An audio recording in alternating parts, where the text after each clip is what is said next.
온전히 나는 하나님의 자녀이기에 하나님만 의지하고 하나님만 바라보니라고 고백하는 그런 믿음으로 이 예배 시간이 끝나면, 이 말씀이 끝나면 우리의 믿음이 바뀌는 모습 같기를 바라겠습니다. 구약 성경에 보면은 이제 요게벳 하는데, 요게벳 하면은 아들이 누굴까요? 요게벳 아들이 자녀가 3명 있는데 제일 첫 번째 자녀는 딸이었어요. 두 번째 자녀는 아론이었고, 세 번째 아들은 누구였죠? 아론의 동생은 모세였어요. 그런데 이 요게벳은 상당히 뭐였었냐면은 가장 어렵고 힘든 그런 시간을 맞이했어요. 어떤 시간을 맞이했냐면은 모세를 뵀어요. 모세를 뵀는데 아기를 낳아야 되는데, 아기를 낳은 그 시점에서 바로가 명령을 내려요. 남자아이가 태어나면 무조건 잡아다가 나일강에 집어 던져라고 명령을 내려요. 그 시점에 아기를 받고 아기를 낳아야 되는 요게벳의 모습을 맞아요. 엄마가 자기 아기를 이제 낳아야 되는데 세상에 태어나자마자 바로는 명령을 내서 그 아기를 잡아다가 나일강에 집어 던지는 그 시기. 어떡하겠어요? 그냥 당장에 탁 나가지고 나일강에 던지라고 아기를 주겠어요? 엄마의 입장에서? 아니잖아요. 그런 시점에 자기 아기를 낳았을 때, 아기 낳을 때 남자들은 경험하지 못하지만 여자분들 아기 낳은 사람은 그 아픔 알잖아요. 되게 고통스럽잖아요. 그런데 아프다고 고통을 지를 수 있어요? 없어요? 내가 비명을 지르고 내가 태어난 아기가 여기서 태어났다는 걸 알면 이 아기가 나일강에 던져서 죽을 건데, 요게벳은 아무도 몰래, 그 누구도 도와주지 못하는 가운데 아무리 아파도 자기 입을 꽉 깨물고 비명도 지르지 못하며 아기를 낳습니다. 아기가 태어났어요. 그러고 나서는 아기가 울음소리가 나타나면 되나요? 맨날 아기를 보면서 울려가면 입을 막아야 돼요. 그러고 나서는 몰래 아기를 키우는 거예요. 주위에서 들려오는 소리는 여기저기서 비명소리가 들려요. 어느 집에 아기가 잡혀가서 나일강에 집어 던져졌다는 그런 소리가 주위에서 들리는 거예요. 바로 나일강에 던져야 될 내 아이가 우리 집에 있는데 주위의 사람들은 많은 그런 부분에서 소문을 듣는 거예요. 요게벳은 마음속에 굉장히 힘들었어요. 그러면서 3개월이 지났어요. 그렇지만 그 가정에는 이 모세만 있는 것이 아니라 그 3살 위인 아론도 있었고, 그 다음에 그 3살 위에 6살 된 갑자기 이름이 기억이 안 나는데 미리암도 있었어요. 3명의 자녀인데 미리암도 6살짜리 있고 3살도 있고, 그런데 이 모세를 숨기면서 사는 것이 너무나 가정에 힘들었어요. 결국은 요게벳이 결정을 해요. 야, 이제는 더 이상 내 의지로, 나의 모습으로 나의 모세를 지켜줄 수 없구나. 그러면서 요게벳이 한 것이 있어요. 하나님께 기도하며 이 자녀는 내 자녀 이전에 하나님의 자녀라는 그런 고백을 가지면서 요 모세를 어디에다 보내냐면은 하나님 힘으로 보내려고 결심을 해요. 우리 정전생 혹시 요게벳의 노래 찬양 찾을 수 있나요? 만약 찾을 수 있으면 좀 이제 그러면서 결정을 내요. 결정을 내면서 갈대 상자를 만들어요. 갈대 상자를 만들고 거기에다가 역청을 치래요. 물이 들어오지 않게끔. 그리고 나서는 아무도 몰래 이 모세를 갈대 상자에 집어넣어요. 갈대 상자에 집어넣고 나서는 그것을 나일강 강에 띄우게 돼요. 우리 그런 어머니의 심정이 어떨까요? 우리 요게벳의 그 마음이 어떤 마음이었나, 우리 찬양으로 한번 들어보겠습니다. 찬양으로 들어보고 이제 한번 요게벳의 마음을 우리 한번 보겠습니다.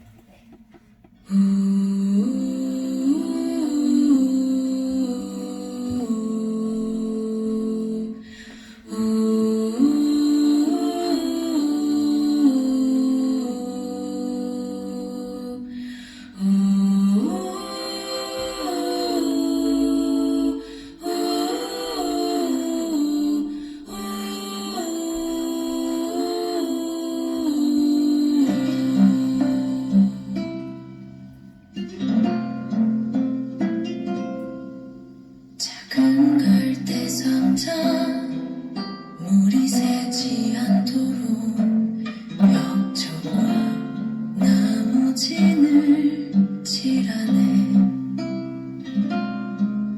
어떤 마음이었을까 그녀의 두 눈엔 눈물이 흐르고 흘러. 동그란 눈으로 엄마를 보고 있는 아이와 입을 맞추고 상자를 덮고 가까이 띄우며 간절히 기도했겠지. 정처 없이 강물에 흔들흔들 흘러내려가는 그 상자를 보며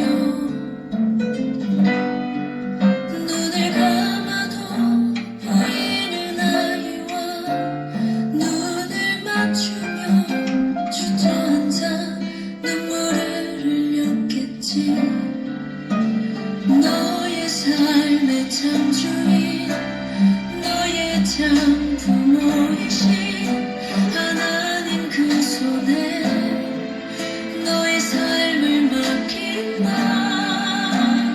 너의 삶의 창조인 너를 이끄시는 주 하나님 그 손에 너의 삶을 드린다.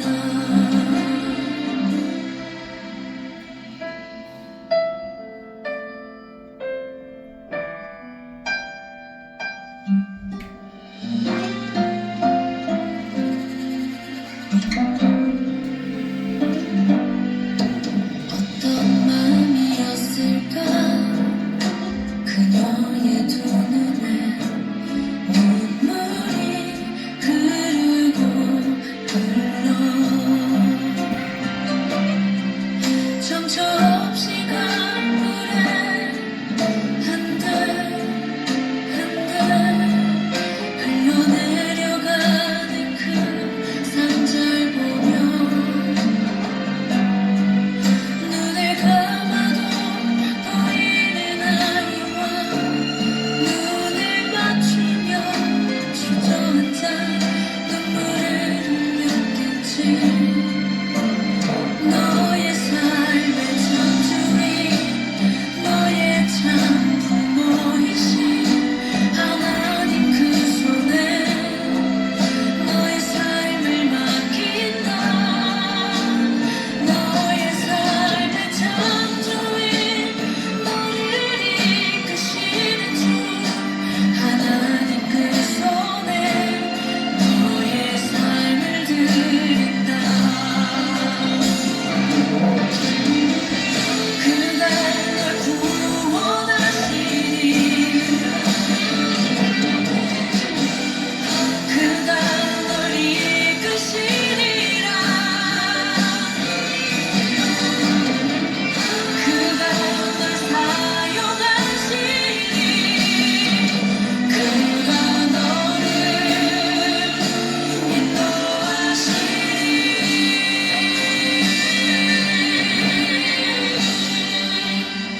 너의 삶의 창조인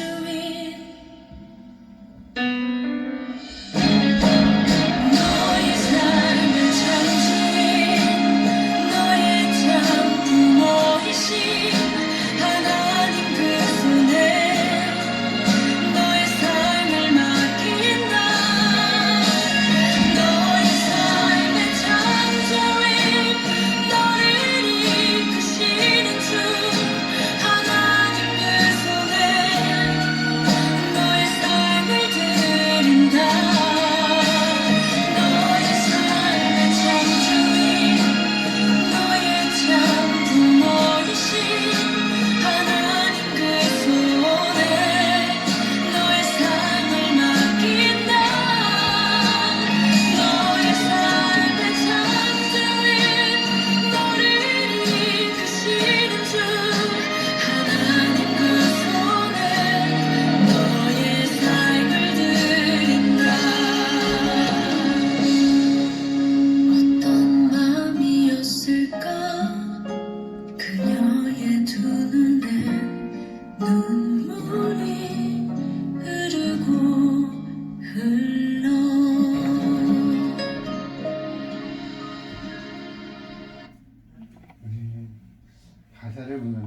요게벳의 마음을 좀 알 수 있을 것 같아요.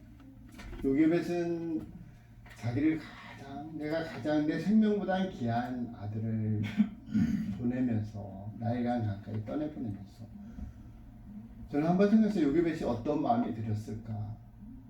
이런 마음이 들었을 것 같아요. 무능한 자기 자신이 너무 미웠을 것 같아요. 또한 이 시기에 가장 이곳에 내가 모세가 태어나게끔 했다는 모세를 보기에 너무 미안한 마음이 들었어요. 세상이 미웠을 거고 내 아이를 못 지키는 그 마음이 너무 아팠어요. 그런 상황. 우리는 어쩌면 우리의 삶 속에서 이 요게벳보다 더 어려운 상황은 우리는 아니다라고 생각해요. 자기 아들을 이제 강가에 떠내려 보면서 이제 그 자기 사랑하는 아들에게 닥칠 것은 딱 두 가지예요. 뭔가요? 그 갈대 강주리가 뒤집어져 가지고 물에 빠져서 모세가 죽든지 아니면 안 뒤집어지고 끝까지 흘러가면 모세는 결국 이제 배고파 죽을 수밖에 없는 그런 모습에서 자기 아들의 죽음의 그곳으로 떠나 보내주고 있는 그 모습을 보면서 얼마나 가슴이 찢어졌을까. 그때 요게벳은 하나님 앞에 기도했잖아요. 이제 내가 할 수 있는 것은 아무것도 없구나. 내가 이 아들을 위하여 해줄 수 있는 것이 없구나. 이제 하나님 손안에 내가 맡깁니다. 하나님 이 아들을 책임져 주시라고 그의 기도를 드렸다는 거죠. 하나님은 그의 기도를 들어주셨죠? 아나요? 그리고 하나님은 기도를 들어주시면 그때부터는 하나님이 일을 하시기 시작하잖아요. 우리 기도가 하나님께 상달만 되면 하나님은 그때부터 일하기 시작하는 거예요. 우리는 나는 내 능력으로 안 돼. 요게벳도 3개월 동안 자기 능력으로 해보려고 했지만 3개월이 지나고 나서는 자기의 능력으로 안 되는 것을 이제 하나님께 맡겼을 때, 그리고 하나님께 간절히 기도했을 때 이제 하나님이 일하셨는데 어떤 일을 하셨을까요?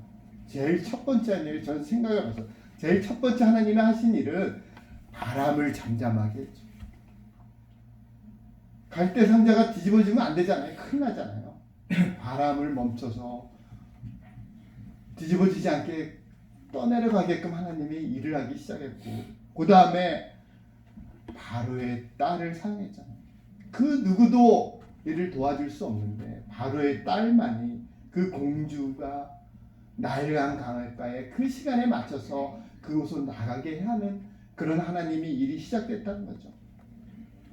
그리고 공주의 눈을 밝혀줬죠. 나일강에 떠내가는 그 광주리를 바라보며, 또한 정확한 시간, 우리는 타임이 중요하잖아요. 바로 그 시간, 모세가 탄 광주리가 떠내려는 그 시간에 그 공주가 그 자리에 있었고, 그 자리에 있는 것뿐만 아니라 공주의 눈을 밝혀서 그 광주리를 보게 만들었죠. 그리고 공주의 마음을 또한 움직였잖아요. 그 광주만 보고 그냥 지나갔으면 광주리가 떠내려가는구나 라고만 했다면 그냥 안 되는 건데, 공주의 마음을 하나님이 감동을 시켰죠. 저 광주리를 꺼내오라고 시켜서 꺼내오잖아요. 그 공주의 마음을 감동을 시켰고, 또한 미리암을 보면서, 또한 그 광주리 속에 모세가 있는 것을 보면서 공주의 마음에 어떤 마음이 들었을까요? 긍휼한 마음을 또한 주셨잖아요. 정말 긍휼하게 불쌍히 여기는 마음을 주셨고, 또한 미리암이 누구예요? 누나잖아요. 누나, 6살 된 누나가 그 모세가 떠나가는 것을 계속 따라가다가 그것을 보고 나서는 이제 그 공주에게 찾아가요. 그러고 나서는 공주에게 이 아이를 위하여 유모를 제가 모셔올까요? 라고 했을 때 공주가 그렇게 하라고 그 모든 환경이 하나님이 만들기 시작했죠. 그리고는 요게벳에게 뭐를 줬냐면은 그 자기 친아들의 유모로서 젖을 먹일 수 있는 그런 길을 열어주십니다. 우리 어때요? 자기 아들을 젖 먹이면서 주급받는 사람 봤어요? 돈 받는 사람? 그 어려운 상황에 요게벳은 정말로 가장 힘들었는데 하나님이 일하기 시작하니까 요게벳은 자기 아들을 자기가 젖먹이면서 바로 공주에게 돈을 받는 거예요. 돈을 받고 자기 아들의 젖을 먹이는 그런 일을 하나님이 하셨다는 거죠. 그리고는 자기 아들에게 너는 이스라엘 사람이라고 아무것도 모르는 모세에게 그것을 젖먹이면서 가르칠 수 있었다는 거죠. 그리고 모세는 하나님이 귀하게 쓰려고 이 가정을 통해서 바로의 궁전에서 왕자처럼 자르게 하시면서 하나님이 모든 것을 하신 그런 모습을 우리는 구약성경에서 본다는 거죠. 우리는 여기에서 우리에게 주는 메시지가 뭔가요? 요게벳이 자기 스스로가 하려고 했던 3개월 동안 아무것도 할 수 없는 것을 알았어요. 가정의 모든 풍파가 일어나는 것을 내가 하려고 하다 보면은 그의 형도 있고 그 가정이 있는데 바로 모세 때문에 가정이 굉장히 힘들어져 버리는 거예요. 그런데 이제는 내가 할 수 없어 라고 하나님께 모든 것을 맡겼을 때 하나님은 그 가정에 역사를 만든다는 거죠. 자기의 아들이 궁전에서 왕자로서 자랄 수 있는 그런 혜택을 하나님이 일하신다는 거죠. 지금 우리의 삶은 어떤가요? 힘든 부분 있으세요? 어려운 부분 있으세요? 요게벳의 믿음처럼 하나님께 맡기길 바라요. 그러면 하나님이 책임져줘요. 하나님이 역전시켜줘요. 가장 비참한 삶에서 가장 축복된 삶으로 역전시키는 분이 하나님이라는 거죠. 믿으시면 아멘. 아멘. 또한 내 마음속에 나의 삶을 하나님께 맡기기로 작정하면 아멘. 아멘. 우리는 내 삶 내가 살면 주위에 있는 사람도 힘들어요. 요게벳이 3개월 동안 시켰을 때 그 가정이 힘들었잖아요. 우리 생각만 해도 뻔하잖아요. 갓난아이가 언제 올지 몰라요. 항상 그 옆에서 누가 보초를 서야 돼요. 울려고 하면 입을 막아야 돼요. 그리고 수시로 먹을 것도 갖다 줘야 되고 모든 사람이 희생하며 힘들게 사는 거예요. 나의 의지대로 내가 이 일 모든 것을 해결하려고 하면은 주위에 있는 사람도 힘들고 해결되는 것이 아무것도 없어요. 우리 인생 살아봤잖아요. 내가 모든 걸 해가지고 내 원하는 대로 착착착 풀렸나요? 그렇게 풀린 사람 있으면 아멘 해보세요. 내 원하는 대로 착착 살아가지고 착 풀렸다면 아멘. 우리 그렇지 않잖아요. 내 인생 내가 살다 보면 이리 맥히고 저리 맥히고 힘든 것이 우리의 삶이다. 그런데 우린 정말 그렇게 맥히는 그런 삶이 살도록 우리가 이 땅에 태어났나요? 아니다는 거죠.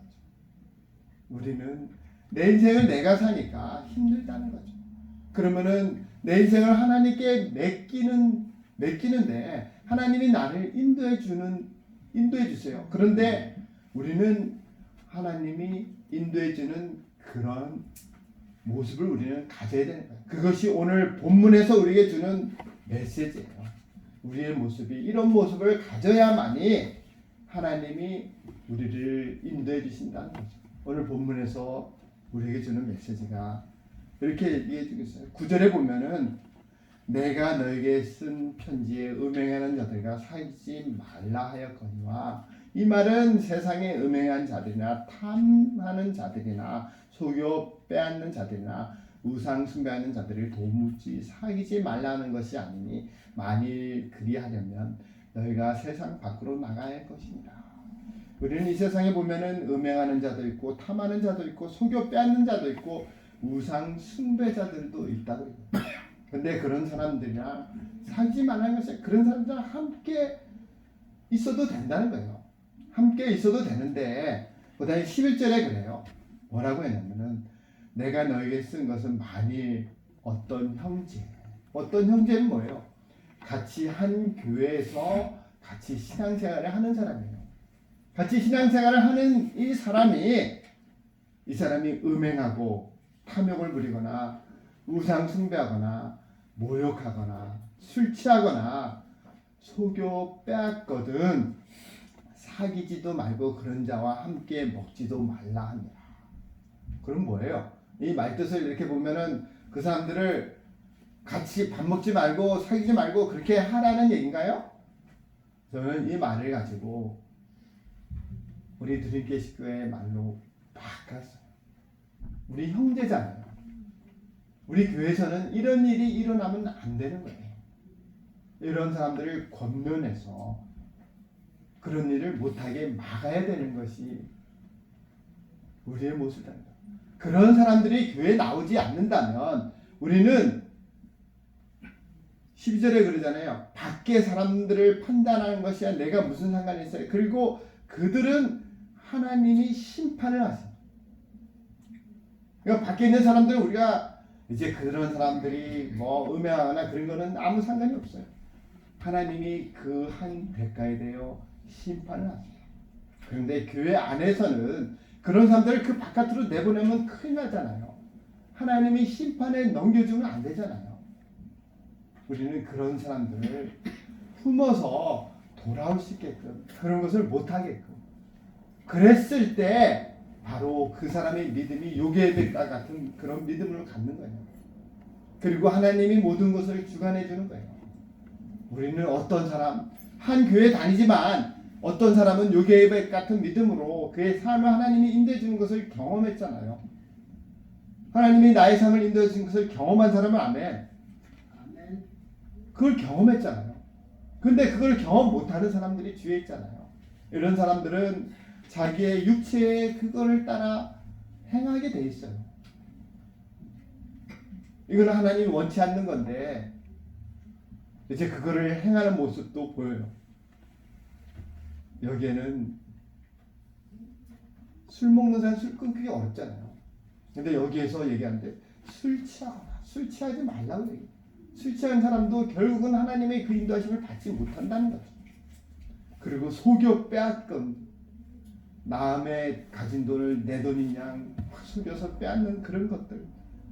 우리는 세상의 물질, 돈의 구애를 갖고 돈에 집착하게 되면 돈이 나의 우상이 되면 남의 돈 속여 빼앗는 거 나도 모르게 하게 돼요. 내가 3일 배고파 봐요. 남의 가진 빵 몰래 가서 가게 가서 훔쳐 먹는 게 우리의 모습 아니에요? 우리는 이 돈 때문에 여기에 그걸 갖다 보면은 남의 거가 내 것처럼 빼앗게 되고 내 것으로 만드는 그런 모습을 우리는 갖게 된다. 그런데 오늘 그런 것마저도 하나님이 원치 않는다는 거죠. 그거를 내려놨을 때 나는 너의 삶의 모든 것을 책임져 주신다라고 우리에게 주는 메시지를 우리에게 준다는 거죠. 어떠세요? 지금 내 삶 내가 살지 않았나요? 나의 삶 어떻게 살 걸 원해요? 하나님이 원하지 않는 거 여기서 다 나왔어요. 어떤 이쁜 여자를 보면은 내 마음속에 와, 저 여자 이쁘다라고 하면서 마음속에 가능한 거 그거 하지 말라는 거예요. 그리고 뭐 좋은 거 있으면 저거 내 것으로 만들고 있으니 탐욕 같은 거 버리라고 얘기하는 거예요. 그리고 우상 숭배하지 말고 우리는 물질적으로 이것만 있으면 하면서 그거를 나의 우상으로 만들고 그거 하지 말라는 거예요. 그리고 남을 모욕하지 말라는 거죠. 저 사람은 어떻게 저래 하면서 그렇게 욕하지 말라, 모욕하지 말라. 그리고 술 먹지 말라는 거예요. 술 취하지 말라는 거예요. 남의 것 빼앗지 말라는 거예요. 그러면서 우리가 예수님을 하나님을 믿으면 우리의 삶은 하나님이 그때부터 책임져 주는 거죠. 우리 가는 길에 어쩌면은 저는 우리 드림교회 식구 한 분 한 분 이렇게 볼 때마다 이분은 이런 벽이 꽉 막혀 있는 걸 보고 어떤 분은 저런 벽이 막혀 있는 것을 보고 저 마음이 너무 아파요. 그러면서 저 마음속에 생각이 나는 게 이런 분을 보면 이 꽉 막힌 이 부분에서 내 마음이 아픈데 나보다 그분을 더 사랑하는 하나님의 마음은 얼마나 아플까 생각을 해봐요. 하나님의 마음이 더 아픈 거예요. 그래서 저 저는 해줄 수 있는 부분이 없는데 하나님은 해줄 수 있는 부분이 마음이 너무나 아픈 거예요.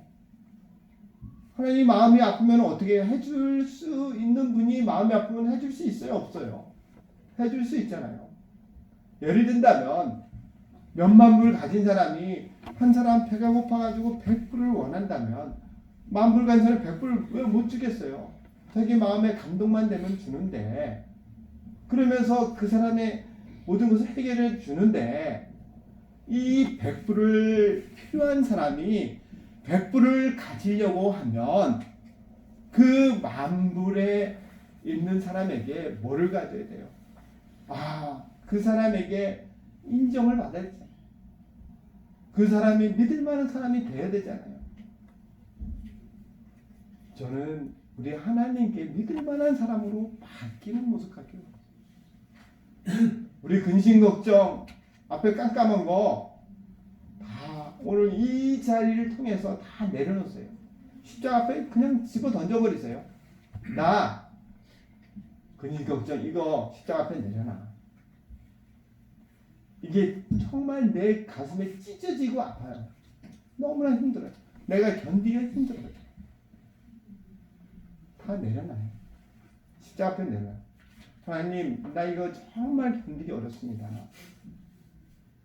하나님이 해결해 주시면 안 됩니다. 나 또한 내 자신도 십자가 앞에 놓겠습니다. 하나님, 나를 책임져 주십시오. 라고 맺기.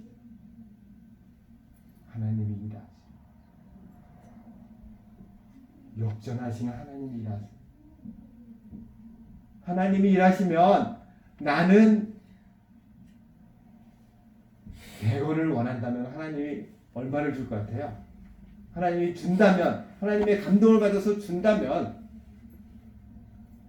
나의 자녀가 너무나 이쁘고 사랑스러워요.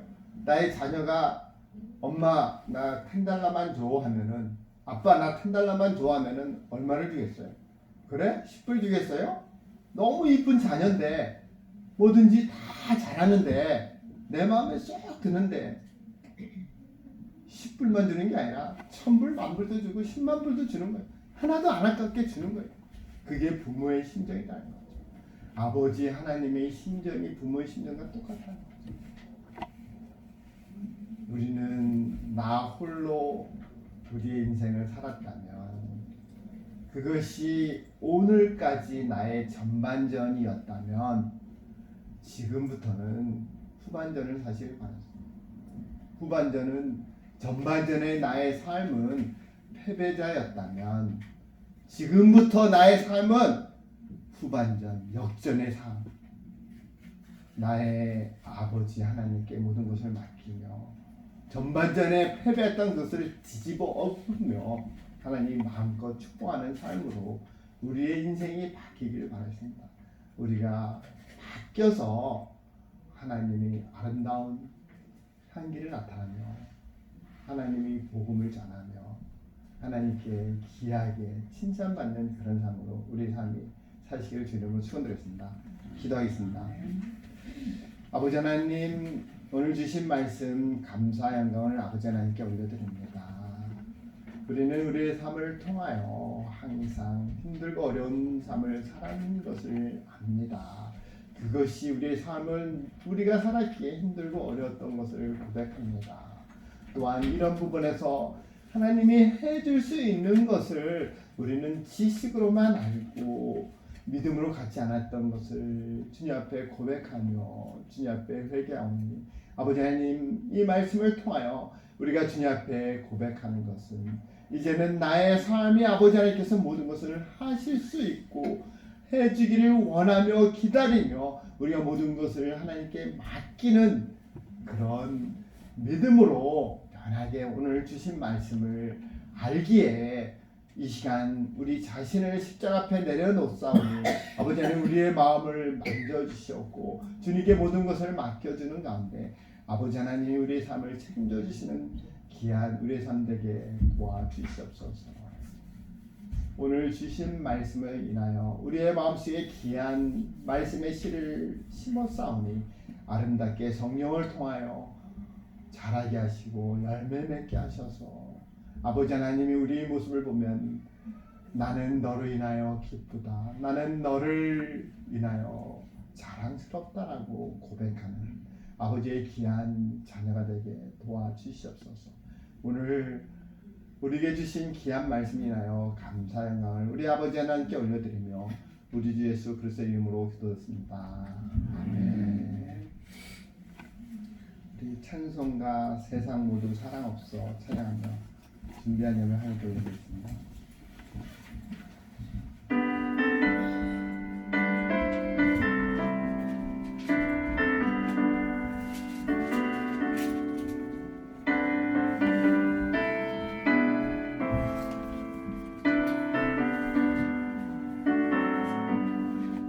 세상 모두 사랑 없어 냉랭함을 아느냐 곳곳마다 사랑 없어 탄식 소리 뿐일세 악을 섬게 만들고 모든 소망 이루는 사랑 없기 위하여 저들 오래 참았네. 사랑 없는 까닭에 사랑 없는 까닭에 사랑 없기 위하여 저들 오래 참았네. 곳곳마다 범민함은 사랑 없는 영모여 즐겨나게 손을 펴고 사랑받기 원하네. 어떤 이는 고통과 근심 걱정 많으니